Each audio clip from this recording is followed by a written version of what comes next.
Hey man, உன்கிட்ட cash இருக்கா? காசா? English தெரியாதா?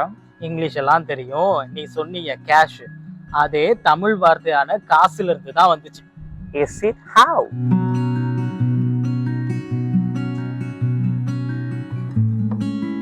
அந்த காலத்துல இந்த பிரித்தானியர்கள்லாம் வந்து இங்க ஆட்சி பண்ணாங்க இல்லையா, அதே மாதிரி டேனிஷ்காரங்களும் வந்து ஆட்சி பண்ணாங்க. ஓகே.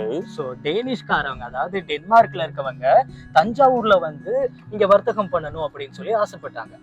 அந்த காலத்துல நம்ம முப்பாட்டன் இருக்காருல்ல, ரகுநாத நாயக்கர், அந்த காலத்துல தஞ்சாவூரை ஆட்சி பண்ணார். அவர்கிட்ட இவங்க போயிட்டு பெர்மிஷன் கேட்டாங்க, அதாவது இங்க வந்து வர்த்தகம் பண்ணணும் அப்படின்னு சொல்லி. ராஜாவும் சரி நீங்க வர்த்தகம் பண்ணிக்கோங்க அப்படின்னு சொல்லி டேனிஷ் வர்த்தகர்களுக்கு தரங்கம்பாடியில வந்து ஒரு வர்த்தக மையத்தை அமைச்சு அங்க வர்த்தகம் பண்ண சொல்லிட்டாங்க. தரங்கம்பாடி. தரங்கம்பாடி. அந்த தரங்கம்பாடியில இவங்க வர்த்தகம் பண்ணவும் ஆரம்பிக்கிறாங்க.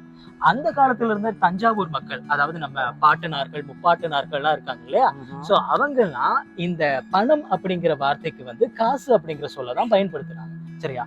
அந்த காசு தான் காலப்போக்குல அப்படியே உங்களோட அந்த இங்கிலீஷ் இருக்குல்ல, அதுல கேஷ்னு பயன்படுத்திட்டு இருக்காங்க.